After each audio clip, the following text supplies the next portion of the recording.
goals are in this division and what you feel you needed to do? Yes. Well, but it definitely, I think you listen to everybody talk about it. We're very aware of the challenges we have in our division in the center of the line. It has everything to do with when you make somebody the highest paid player in the NFL, you'd like to have something in front of him. And so that's kind of cute talk, but it's really fact talk. We are interested, and we're interested in really making sure we had the kind of protection and, frankly, if you will, the ability to move the big guys out. That was a big part of the thinking in my vernacular. Coach, I'm going to let you jump in on this one. Yeah, I think when you looked at it, we were, number one, thrilled about the young man, the power, the strength. When you sit down and you visit with this guy, he's an alpha. He knows what he wants. He knows how good he is. He knows how talented he is. And I think you look at what you got with Tyler Smith at left guard, Cooper Beebe, and now you add this guy. The interior of your pocket, the core of your run game, all that stuff inside. We want to move people, and we want to own the line of scrimmage, and this is the guy that gives us a chance to do that with the pieces we have in place. Stephen, same question from Dave. No, I just think it's, I think Jerry said it best. What? What about it? I was wondering, is that you? Is that something down inside? Jerry said it best. No. Man, I didn't know you were that hoarse. I'm hoarse. I'm staying alive, though. No, but Jerry did say it best. If you look at our division, I mean, we've got some really top defensive tackles in our division, and we understand that, and not going to be able to move them around now. You're either going to pick Tyler Smith or Tyler Booker. So good luck, and we like our guy, and he was, he's just a hell of a solid pick, and he's going to be a great player. I don't want to talk for Coach. He makes those decisions, but can't imagine he doesn't walk in here day one and start for us. Will, I'm curiously, again, this is a lot of answer to that question, David. But, Will, what I was impressed with is the rehearsal that we did yesterday to address the exact situation that we were sitting there with and going over in the debate between the players on our board that were there. Yeah, and it was unbelievable that we had spent 30 minutes on it, an hour on it yesterday, just like if we were sitting right there in the draft room, played out. So we had a real good feeling about the qualities of Booker and aired out real good about what it could do for this team and what he brought to the team. And I don't think we've ever hit one just right on the money like we practiced on yesterday. It did come down like that a few times as we were going through scenarios. You had him there at 12, the way the scenarios worked out that you were. Yes, well, the way what was there, we didn't get the trade. We didn't get a trade. We were there. Nolan was on the board. Booker sitting there. I'm just saying, and then what's best for this team, what is unanimous, and well, I'll tell you what, we had that one nailed. We were, and Stephen will get into that if we can hear him. He'll get into it seriously. But we had a good plan to trade out if we had takers or had offers to trade out. So that was a part of the plan. But boy, we really had, again, I'm sorry not to give you a straight answer, but this guy is such a leadership person and such a dynamic person in his approach to football as a leader of a team within a team, the offensive line. So that really caused him to get our attention yesterday when we were looking at his likelihood or the possibility of him being there. I'm going to move this way. There you go. Clarence Hill, DLS Cowboys. I got a couple of questions. First, you talk about the trade, and I know we saw Schotty pointing out the time. I don't know if you felt y'all were running out of time, but did you have a trade you were working? Was there something in the works that just didn't go through at that time before you picked Booker? Or where were you guys on as far as you wanted to trade down? Were you actually talking to anyone? Stephen was on the phone. We had exhausted the complete possibilities of trade. We had finality of it, and we still had 2 or 3 minutes left on the phone. We didn't. The trade did not work for us. We did not want to make the trade, and we immediately knew when we got through that we would make the pick.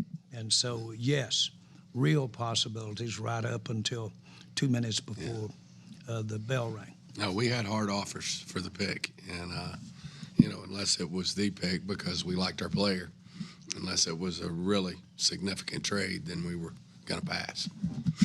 Secondly, we talked to Shotty at the owners meeting combine about the type of player you want at 12. You talk about building from the outside in, and we have been exhausted about positional value and guards and going that out. What about him was so special that you overlooked all of that positional value to get an interior offensive lineman at 12? Yeah, I think, when we looked at him, Mike, we feel that he's a immediate starter, a guy that's going to play for a long time at a very high level. He's a guy that can impose his will. He's a guy that's going to impact not just the offensive line, but the team. When you meet the young man and you're around him, the type of competitor he is, his personality. Again, you lose a guy like Zach, you don't have to replace him, but we felt like this is a guy that comes in immediately and fills a big void for us. And we're just beyond excited that we're able to get him. Well, can you address? Yeah, I mean, when you go in there, you look for starter type players, and he's a starting type guard. And the other thing that's interesting, Coach mentioned Zach. Well, I went back and looked at him. I was talking to Stephen. Our grades are very similar to what we had to Zach. And then some of the character traits. There's a lot of things that are very similar. He's his own individual, but he's a grown ass man like Zach is. And so you put someone in there that makes us a stronger, more physical team. Jerry Todd Archer with ESPN. This helps Dak in the offensive line. How else do you guys have to help Dak maybe tomorrow in the next couple of days? Well, unquestionably, I was motivated. We were motivated that it does help our quarterback. It helps our running game. We've had some experience with this. You look back when we had top players in our offensive line, and you look at the kind of success we had during those times, some of Dak's earlier career, when Zeke was here early. We give a lot of credit to the quality of that offensive line for having that kind of success. And that kind of success didn't get us a Super Bowl, but it had us around the rim a few times, having that kind of strength in the offensive line. And we need to play to our strengths. Dak's a strength. And so enhancing that makes all the sense in the world relative to comparing it to a receiver in the passing game for Dak. Makes all the sense in the world. If you think about it, it has some of the very same logic. It's both Dak friendly. Will, I don't know if you looked at the 2026 draft, but are there any offensive linemen named Tyler out there? If there is, we'll find him. If he's good enough, he'll be a part of the Great Wall of Tyler or whatever they're calling it now. I'm sure with the Athletic. For Will, you talked the other day about finding out how much these guys love football. With this particular player, how did you find out that that did check the box and that he does love football? Well, you get it from the school. You see it on the tape, number one. Okay, and then you get it from the school, the people that have experienced him. Then our scouts spend individual time with him. Then we saw him at the combine, spent time with him, and then we got him in here. And then you get him on the phone, and you find out more and more about, when we had the press conference the other day, it's about the people as well. And you found out just what type of determination he has, where he comes from, the thing that helps build your team. When you got a leader like Dak, you surround him with great players that have the same mentality. It gives us a shot, and this kid's got that. Calvin Watkins, Dallas Morning News. Will, how much did you talk to his people at IMG Academy? That was one of those quote-unquote football factories and those kinds of things? We talked to IMG Academy, where he's working out, where he went to school. We went through all those things, and it was consistent about his work ethic, about his competitiveness, about how much of a dog he was, and you see it on tape. And again, it's just reaffirmed at every opportunity you get to talk to people about him. There's no wavering on it. So there's a consistency about who this guy is. One for Shotty. Booker mentioned that you were playing Whitney Houston during the 30 visit. Did you have a feeling that this was going to be your guy? When I saw that came out, I don't remember exactly what we were doing. We weren't dancing, that's for damn sure.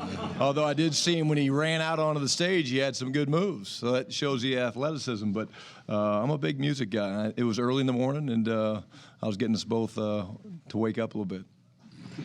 Nick Harris, Forward Star Telegram. First one's for Brian. You said in Florida that no jobs are being given out on this team. Tyler Booker, is it as easy as throwing him in the right guard competition, or is this kind of a call to the entire offensive line that things could be changed? Yeah, our motto is compete every day, and that doesn't matter whether you're Dak Prescott, Micah Parsons, it doesn't matter. But when you see the traits that this young man has, he's going to come in, he's going to compete for it, and from every stop, playing in high school, going to IMG, going to Alabama, he's always found his way into the starting lineup. And again, I'm not just excited about the player, I'm extremely excited about the person. Pro football, you have to make a decision when you're paying them how they're going to compete for the spot. So when you make a commitment of a first-round pick or you make a commitment of a certain salary, you do want competition, okay? But you're betting the house that you've got your winner in any kind of competition out there. Just logic. And then for Jerry or Stephen, Jerry, the other day you mentioned that there are some trade possibilities that you guys could be working on before or after the draft. How much do those factor into your draft thinking throughout the weekend?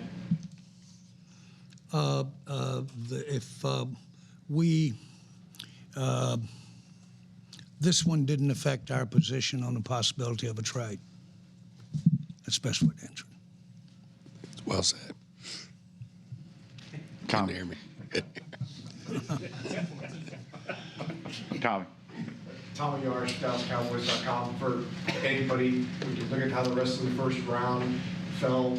How do you feel like your position going into day two? Do you feel like there are guys in certain positions that you like on the board still available for you? And if so, where do you kind of feel going into the second round? There's good football players all over the board still, and that's why you have the draft and you were going through. And the best part of the way the draft is set up now, you got another day to get ready ahead of time and go through your strategy and go and look at things like that. But there's a lot of good football players there, and we have needs, and there's players that can fill it.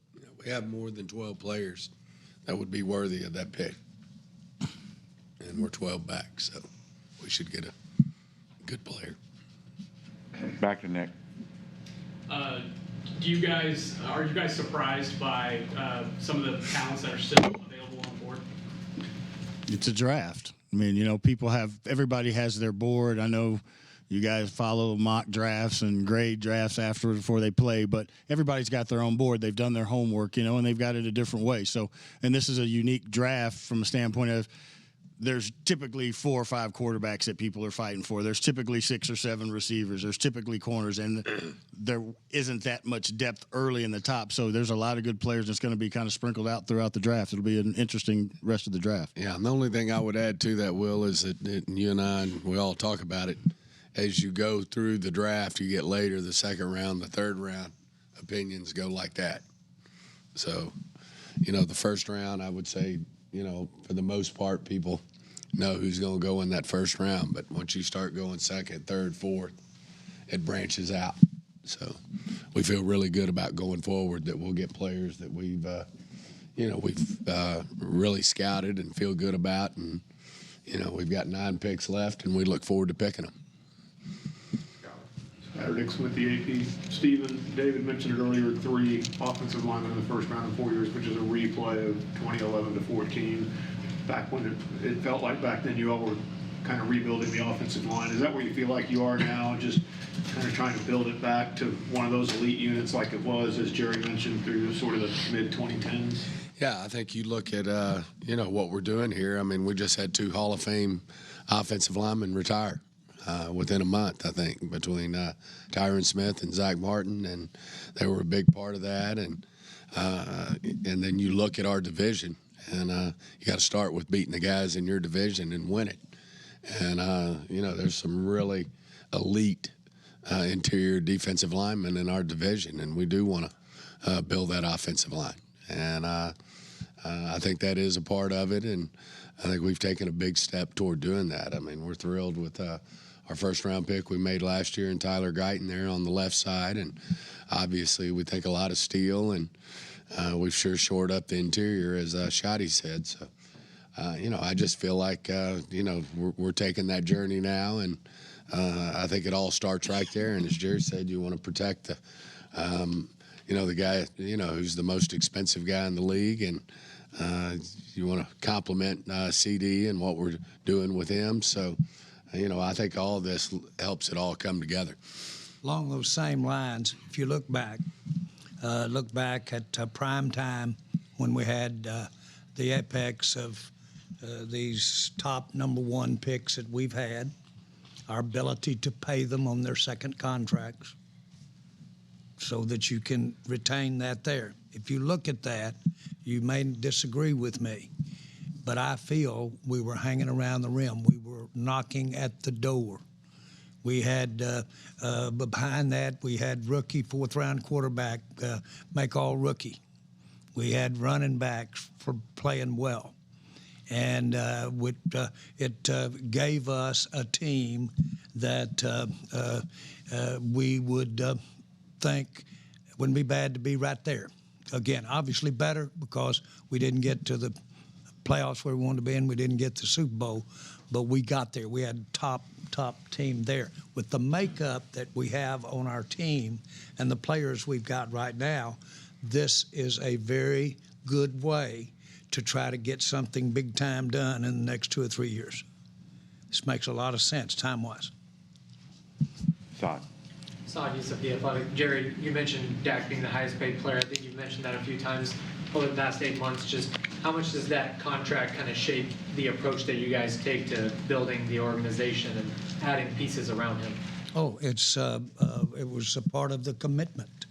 When thinking about the commitment before it was done, thinking about the commitment and thinking about that as we found out, that doesn't help us making him the highest paid player if he's not on the football field, and so you got to protect him, and you got to have a plan or a offense that gives him some protection as you look ahead to some degree. Really, you do.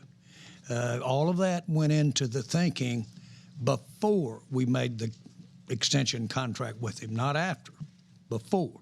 Okay, how are we going to handle this thing with it? And of course, Schotty, one of the reasons he's the head coach, he believes in that we can run the ball a little more. And he's going to believe in a couple of things that are Dak friendly on and in terms of how to operate. And a big part of that will be protection for Dak to some degree. All of that is a part of it. But these things, you got to go from where you are, not where you wish you were. And this is a pretty nice direct point to get to where we want to be competition-wise by going with this offensive lineman. Brian, you hired an offensive line coach as the offensive coordinator. I mean, just how much emphasis is your approach to the offense to really make sure the offensive line is performing at a high level? Well, I think, after the turnover battle, I think the number one way you win football games in this league is you own the line of scrimmage. And so that's not just on offense, it's on defense as well. And you saw us make some moves in the offseason free agency to fill some holes on defense. There's going to be a commitment to playing physical on both sides of the line of scrimmage. And this young man comes in, he's extremely powerful. He's a mauler. And then, again, having guys like Clayton, Connor Riley, to help develop him and to develop the entire unit, whether it's Tyler Guyton, whether it's Cooper Beebe, Terrence Steele, all the guys. There's going to be a commitment to us owning the line of scrimmage on both sides of the ball, and that was part of the process of the hiring process for sure. Garrett. Garrett Podell, CBS Sports. Ryan, I'm curious, your first-round pick the last couple of years in for Jerry and Stephen has been an offensive lineman who you've moved from the opposite side of the ball in which they played in college. Kind of what goes into that, and why do you feel confident in being able to successfully transition Tyler Booker? Yeah, I think it's something that's a little bit of a learning curve, but they can do it. All these guys cross-train at some point in their time at practice, because it's such a fluid thing. You have to be ready to move pieces around, and so the ability to move him around is something we don't have any concerns about. He's a damn good football player, and is there a little bit of a learning curve where they have to learn their stance and sets and things like that? Yeah, but at the end of the day, it's football, and you go one way really, really fast, and if somebody gets in your way, you knock the shit out of them. Tyron Smith, right tackle. Could he go to the left? What are you talking about? Hall of Fame. Yeah. So I would say that I don't even know that I am thinking about which side of the line he was playing on, to tell you the truth, Coach, as far as left or right. I'm not trying to demean your question, but I'm just saying this guy now maybe out a little farther out, but boy, inside, you put him in there with that big BB, and you put him in there with Tyler, and we might be able to tush push. Yeah. Jeff Cole with Fox 4. Brian, you spoke Tuesday about your enjoyment of this first draft process as the head coach, enjoying even the disagreements and arriving at the conviction about the plan. What was the feeling for you when you went on the clock tonight, and what is the moment from the war room you think you'll remember most? I think Jerry or Stephen spoke to it. Maybe it was Will. I mean, like the exercises that we did yesterday, some of the mock drafts and the things that we talked through, like we really, it was very calm in there. We had talked through a lot of these scenarios. We had a bunch of the discussions. Obviously, you're always going to listen to people when they call and see if there's things you want to do. But I just thought we felt very prepared, which makes you feel very confident. And as we discussed the different scenarios, it was pretty clear for us that we had the right guy. Sydney. Sydney Staples, D210 Sports. For Jerry, what was the conversation like with the parents? I know that you love talking to mamas, so what did you get to say to her? Did you know that, now I'm going to speak to the one tonight, and it was, he was so, he just was so excited about joining the team being the offensive line. And he was just so aware of what our situation is. And it was just like you were sitting there talking to Tyler Smith. He felt like he'd just been here that long. And we had a good visit. I did not get to visit with his mom and family when he visited. I did not, but it was a good conversation we had with him tonight. Clarence. Two things. I forgot one of them, but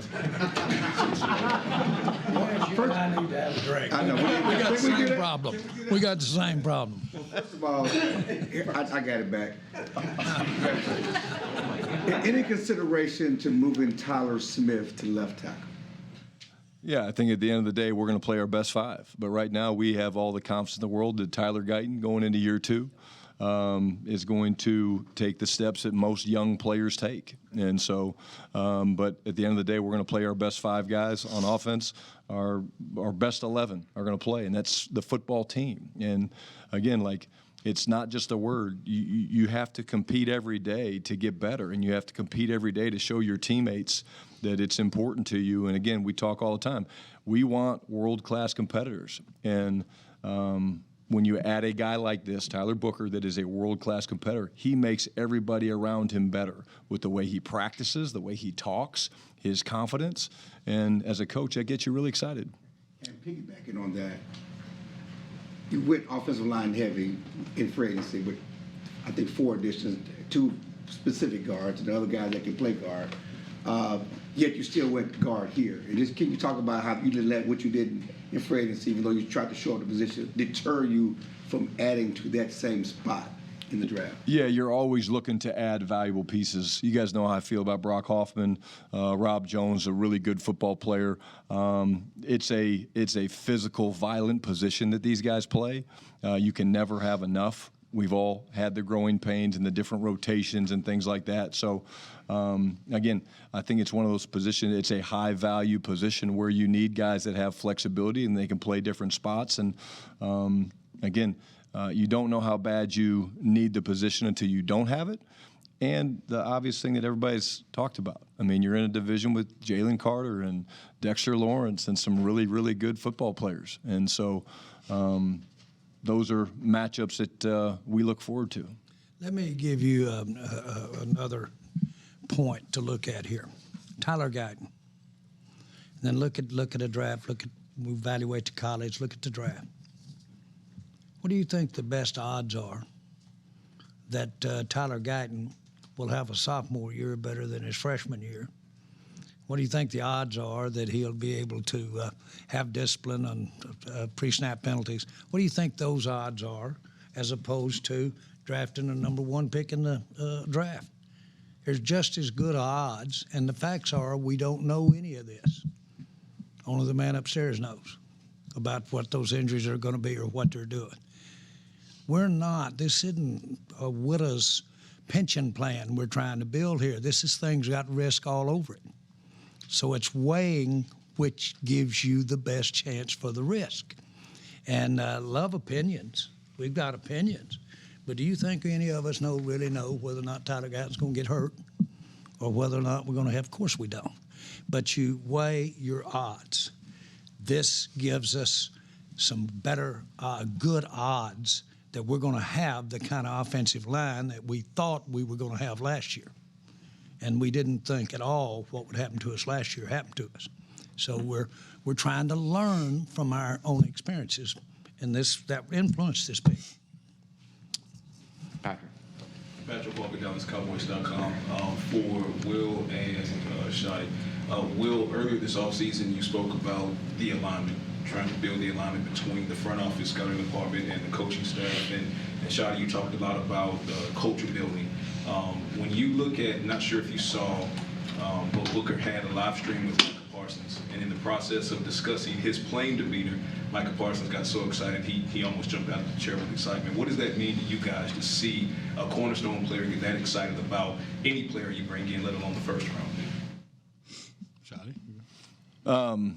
I actually did see it as I was walking over here. It gets you excited, man. Like, this is a special team we're trying to build and special culture. So Micah realizes what good offensive linemen do. He goes against them every week, some of the best in the business. And so I think that when you see things like that, and that's just the beginning. I mean, we're not done.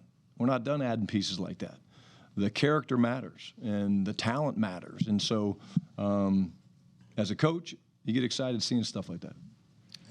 Competition brings out, we've always said this, competition brings out the best in everybody, and they don't play the same position, but they're competing. Hey, offense is going to be competing against defense, and competitors love competitors, and they sense that and they feel that. If you build a team in a locker room full of it, you're going to be a competitive team all the way through. That's part of our objectives, to find good players, but also competitive people that love football.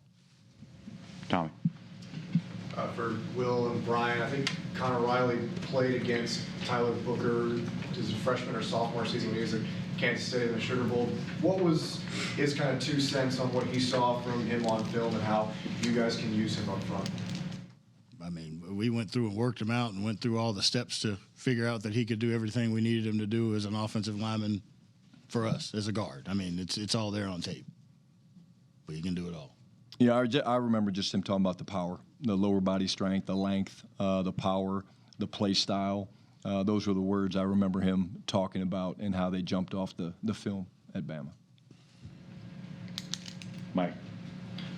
Mike Leslie, WFA. For Brian, when we talked with Tyler earlier today, he was pretty definitive, pretty confident when asked what he would say to people that doubt him or that maybe question this pick. He said, hey, flip on the tape. I was dominant for 3 years in Alabama. I'm wondering, what is your read on the confidence he has in himself, and how do you factor that into your evaluation of a player that you're looking at? How important is that gumption, I guess, when you look at whether or not you want to bring a player into your team? I think when you talk about competitors, you look for guys that have chips on their shoulder, guys that have had to go through maybe hard times and bounce back from that. I think you look at a guy that was at Connecticut, gets a chance to go to IMG, performs very well down there. All of a sudden he's in a recruiting battle and he ends up going to Alabama. Why? He wants to go play football against the best, with the best, and you love that about him. And again, the process, the wiring matters. The wiring of the individual. There's going to be tough times. He's going to lose a matchup or two. That's playing football. That's the sport. And so guys that are wired the right way and kind of carry themselves with that chip on their shoulder, those are some of the best players I've ever been around as a coach. And you love to coach them because you can challenge them every day. And you can push them every day to be better, and they want it. They ask for it. And, it's a special trait that not every player in the league has. We had, our guy said the safe. He used that word safe as a pick. I bet I heard it 20 times talking about safe, okay, about what might not be there that you would want to be there. And the word was safe. The word safe in having an offensive line is so important, because when you have inconsistent availability, or you have inconsistent reliability relative to your discipline, the word safe in an offensive line is a big deal. And that was the pick right there on it. The others have it going. So if we simply can line up and not give back more of the yards than we're making this coming year, we will be well down the road on having a lot more wins. And our offensive line did need addressing.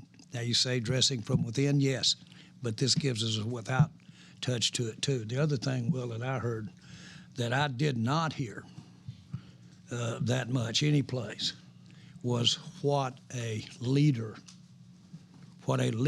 he is, a real leader, and just an active, real leader. The emphasis. Yeah, I mean, he took great pride in that in the offensive line in Alabama, wanting to be the leader with all those guys around him. And guys who want to be leaders, they take it upon themselves. They got to do it the right way, and then guys will follow. And so as a young player doing that, even though he's not a leader, we feel like he can be a leader amongst the group just by how he works and what he does. And that was a strong part of, the evaluation of him as well.